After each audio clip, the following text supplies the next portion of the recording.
Mathew Samuel എന്ന് പറയുന്ന ഒരു മാധ്യമ പ്രവർത്തകൻ, അതായത് ടെഹൽക ഉൾപ്പെടെയുള്ള മാധ്യമ സ്ഥാപനങ്ങളിൽ ജോലി ചെയ്ത് ഒരുപാട് കാര്യങ്ങൾ, ഒരുപാട് ഈ അഴിമതി കേസുകൾ പുറത്തു കൊണ്ടുവന്ന ഒരു മാധ്യമ പ്രവർത്തകൻ മാത്യു സാമുവൽ എന്ന് പറഞ്ഞുകൊണ്ട് ഒരു യൂട്യൂബ് ചാനലൊക്കെ തുടങ്ങി. അതിലിരുന്നുകൊണ്ട് ആദ്യം മോദി വിരോധിയായിരുന്നു. പിന്നീട് മോദിക്ക് അനുകൂലമായി അല്ലെങ്കിൽ BJPക്ക് അനുകൂലമായ വാർത്തകൾ ചെയ്തു. കാരണം സോഷ്യൽ മീഡിയയിൽ BJP അനുകൂല വാർത്തകൾക്കാണ് റീച്ചെന്ന് മനസ്സിലാക്കിക്കൊണ്ടാണ് ഇയാൾ BJPക്ക് അനുകൂലമായി വാർത്തകൾ പലതും ചെയ്തത്. അതായത് പലപ്പോഴും ഈ വാർത്തകൾ ചെയ്യുമ്പോൾ എന്തോ അറിയാം, എന്തൊക്കെയോ തനിക്കറിയാം. ഒരു മികച്ച മാധ്യമ പ്രവർത്തകൻ തന്നെയാണ് മാത്യു സാമുവൽ, അല്ല എന്ന് പറയുന്നില്ല. പക്ഷേ ചില സമയങ്ങളിൽ ഇയാളാണ് ഇന്ത്യയുടെ എല്ലാ തലങ്ങളെയും കൈകാര്യം ചെയ്യുന്നത്. ഇന്ത്യയുടെ സൈനിക തലത്തെ, ഇന്ത്യയുടെ ഏജൻസികളെ, ഇന്ത്യൻ സർക്കാരിനെയൊക്കെ നിയന്ത്രിക്കുന്നത് ഇയാളാണോ എന്ന് തോന്നിപ്പോകുന്ന തരത്തിലേക്കാണ് ഈ മാത്യു സാമുവൽ എന്ന് പറയുന്ന ഈ വ്യക്തിയുടെ പല വാർത്തകളും കാണുമ്പോൾ നമുക്ക് തോന്നിപ്പോകുന്നത്. പക്ഷേ പാക് സ്നേഹം അങ്ങ് വല്ലാണ്ട് മത്ത് പിടിച്ചപ്പോൾ, വല്ലാണ്ടങ്ങ് പാകിസ്ഥാനെ അങ്ങ് പുഴത്തി വന്നപ്പോൾ, പൊഴുത്തി ഇനി പാകിസ്ഥാനെ പൊഴുത്താനില്ല എന്ന് വന്നപ്പോൾ നല്ല ഒന്നാന്തരം പണി മേജർ രവി കൊടുത്തു. അതായത് ഇപ്പോൾ അച്ചായൻ്റെ ചാനൽ പൂട്ടിക്കെട്ടി എന്നാണ് പറയുന്നത്. എന്നിട്ട് മുങ്ങിയിരിക്കുകയാണ് എന്നാണ് മനസ്സിലാക്കാൻ സാധിക്കുന്നത്. എവിടെ മുങ്ങിയാലും തിരിച്ചു പൊക്കും എന്നാണ് പറയുന്നത്. കാരണം ഇത് ഇന്ത്യൻ സർക്കാർ നേരിട്ട് ഇടപെട്ട കാര്യമാണ്.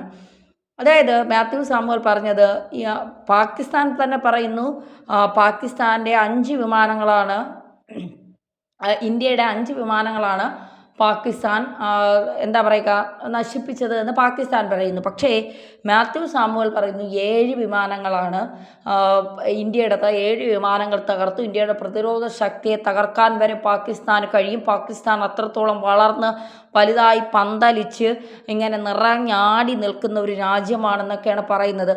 നാണമില്ലേ മനുഷ്യ നിങ്ങൾക്ക് ഇങ്ങനെ ഇരുന്നു കൊണ്ട് ഈ പാകിസ്ഥാനെ ഇന്ത്യയിൽ ഇരുന്നു കൊണ്ട് ഇങ്ങനെ പോഴ്ത്താനായി? യാഥാർത്ഥ്യമാണ് ഞാൻ പറയുന്നത്. യാഥാർത്ഥ്യം പറയാൻ നിങ്ങൾക്ക് ഇന്ത്യൻ സൈന്യം അത് പുറത്തുവിട്ടിട്ടില്ല, ഇന്ത്യ ഗവൺമെൻറ് ഇത് പുറത്തുവിട്ടിട്ടില്ല, ഇതിൻ്റെ ഉദ്യോഗസ്ഥർ അത് പുറത്തുവിട്ടിട്ടില്ല, ഏജൻസികൾ ഇത് പുറത്തുവിട്ടിട്ടില്ല. പിന്നെ നിങ്ങൾക്ക് ഈ വിവരം എവിടെ നിന്ന് കിട്ടി? പാകിസ്ഥാനിൽ നിന്ന് നേരിട്ട് വന്നതാണോ? അവർ അയച്ചു തന്ന വിഷ്വൽസ് ആണോ ഞങ്ങൾ ഇന്ത്യയുടെ 7 വിമാനങ്ങൾ തകർത്തു എന്നുള്ളത്? ഇന്ത്യക്കാരെന്ന് പറയുമ്പോൾ നമ്മൾ അഭിമാനിക്കേണ്ടത് നമ്മുടെ ഇന്ത്യയിലെ എന്താ പറയുക ചുണക്കുട്ടികളായ സൈനികർ, അങ്ങനെ തന്നെ പറയേണ്ടി വരും. അവർ നമ്മളുടെ എന്താ പറയുക നമ്മുടെ എല്ലാമാണ് നമ്മുടെ സൈനികർ എന്ന് പറയുന്നത്. അവർ രാവും പകലുമില്ലാതെ ഉറക്കമൊഴിച്ചുകൊണ്ട് എത്ര ദിവസമായി കാണും അവരൊന്ന് സമാധാനത്തോടെ ഉറങ്ങിയിട്ട് നമ്മളെ കാക്കാനായി.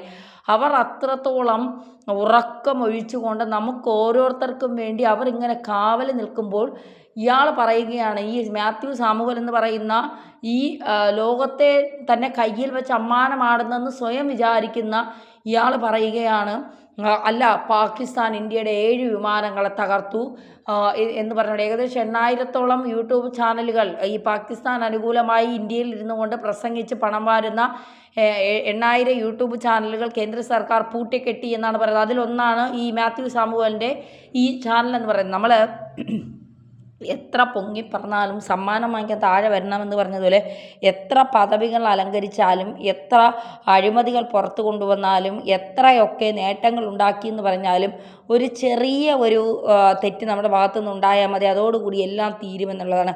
ഈ മാത്യു സാമുവൽ ചെയ്തത് ചെറിയ തെറ്റല്ല, അത് ഒരിക്കലും ന്യായീകരിക്കാൻ കഴിയാത്ത തെറ്റ് തന്നെയാണ്. കാരണം ഇന്ത്യയിൽ ഇരുന്നു കൊണ്ടാണ് പാകിസ്ഥാനെതിരെ ജയ് വിളിക്കുന്നതും പാകിസ്ഥാനെ ഇങ്ങനെ പൊഴുത്തുന്നതും. അതായത് പാകിസ്ഥാൻ അത്രത്തോളം വിമാന ആയുധ കോപ്പുകളുണ്ട്, പാകിസ്ഥാൻ അത്രത്തോളം ഡ്രോണുകളുണ്ട്, മിസൈലുകളുണ്ട്, ഇന്ത്യൻ ആയുധങ്ങളെ, ഇന്ത്യൻ വിമാനങ്ങളെ ഇങ്ങനെ തകർക്കാൻ എന്നാണ് വീമ്പ് പറയുന്നത് എന്നുള്ളതാണ്. ഈ പല സോഷ്യൽ മീഡിയയിലും ഈ മാത്യു സാമുവലുമായി ബന്ധപ്പെട്ട വാർത്തകൾ എടുത്ത് നോക്കിയപ്പോഴൊക്കെ ഈ നാറി എന്ത് ചെയ്യണം, ഇയാളോട് ക്ഷമിക്കാൻ ഇന്ത്യക്കാർക്ക് കഴിയില്ല, ഇയാളെ ഇന്ത്യയിൽ നിന്ന് തന്നെ പുറത്താക്കണം എന്നൊക്കെ പറഞ്ഞുകൊണ്ട് പലതരത്തിലുള്ള വിവരങ്ങളും വാർത്തകളും ഒക്കെയാണ് പുറത്തു വരുന്നത്. അപ്പോൾ ഇതൊക്കെ വലിയ രീതിയിൽ ചർച്ചകളാകുന്നുമുണ്ട്. അപ്പോൾ ഈ അവസരത്തിൽ മാത്യു സാമുവലിൻ്റെ കാര്യത്തിൽ കൃത്യമായ നിലപാട് എടുക്കും, കൃത്യമായി ഇതുമായി മുന്നോട്ട് പോകുമെന്ന് തന്നെയാണ് മേജർ രവി അടക്കമുള്ളവർ പറയുന്നത്. കാരണം നമുക്കറിയാം, രാജ്യത്തെ സ്നേഹിക്കുന്ന ഓരോ രാജ്യസ്നേഹിയും ഇപ്പോൾ യുദ്ധം അവസാനിപ്പിച്ചെന്ന് പറയുമ്പോൾ നമുക്ക് സമാധാനം ഉണ്ടാകുന്നത് എന്തുകൊണ്ടാണ്? നമ്മുടെ സർക്കാരിൽ നമുക്ക് വിശ്വാസമുണ്ട്. അതുകൊണ്ടാണ് നമ്മുടെ സർക്കാർ ഒന്നും കാണാതെ യുദ്ധം അവസാനിക്കില്ല. കാരണം യുദ്ധം അവസാനിപ്പിച്ചത് മാനവരാശിക്ക് യുദ്ധം കൊണ്ടൊന്നും ഉണ്ടാകില്ല എന്നുള്ളതും ഇന്ത്യയുടെ സമ്പദ് വ്യവസ്ഥയെ ആ യുദ്ധം ബാധിക്കുമെന്നുള്ളത് തിരിച്ചറിഞ്ഞുകൊണ്ടാണ് യുദ്ധം അവസാനിപ്പിക്കാൻ തുടങ്ങിയത്. യുദ്ധം ഒരുപാട് നാൾ നീണ്ടു നിന്നാൽ അത് ഇന്ത്യയുടെ സമ്പദ് വ്യവസ്ഥയെ വലിയ രീതിയിൽ ബാധിക്കും. പ്രത്യേകിച്ച് 2014 ശേഷമുള്ള ഇന്ത്യയുടെ വളർച്ച എന്ന് പറയുന്നത് അഭൂതപൂർവമായ ഒരു വളർച്ചയാണ് ഇന്ത്യക്ക് ഉണ്ടായിരിക്കുന്നത്. അതുകൊണ്ട് ഇത് വലിയ രീതിയിൽ ഇത് പിന്നെ നമുക്ക് തന്നെ ഒരു ദോഷമുണ്ടാക്കും എന്ന് ഇന്ത്യക്ക് മനസ്സിലായിക്കൊണ്ടാണ് ഇന്ത്യ യുദ്ധം വെടിനിർത്തൽ കരാർ ഉത്തരവിട്ടതും അത് പാലിക്കാൻ ഇന്ത്യ മുന്നോട്ട് പോയതും. പക്ഷേ ഭീകരതയെ വച്ചുപറപ്പിക്കില്ല എന്ന ഇന്ത്യ കൃത്യമായ നിലപാട് സ്വീകരിക്കുകയും ചെയ്തു. അത് തന്നെയാണ് നമുക്ക് ആവശ്യമുള്ളതും. പക്ഷേ ഇന്ത്യയിലിരുന്നു കൊണ്ട് പാകിസ്ഥാനികളെ സ്നേഹിക്കുന്ന ഒരു നടി പറയുന്നു, എനിക്ക് പാകിസ്ഥാനിൽ കൂട്ടുകാരികളുണ്ട്, ഇവിടെ 10 പേരെ കൊന്നെന്ന് കരുതി അവിടെ 10 പേരെ കൊന്നു കഴിഞ്ഞാൽ തീരാവുന്നതാണോ? ഇവിടെ 10 പേരെ കൊന്നത് ഇവിടുത്തെ ഭീകരവാദികളെ അല്ല കൊന്നത്, ഇവിടെ കൊന്നത് ആ പന്നിക്കൂട്ടങ്ങൾ വന്ന് കൊന്നിട്ട് പോയത് ഇവിടുത്തെ സാധാരണ ജനങ്ങളെയാണ്.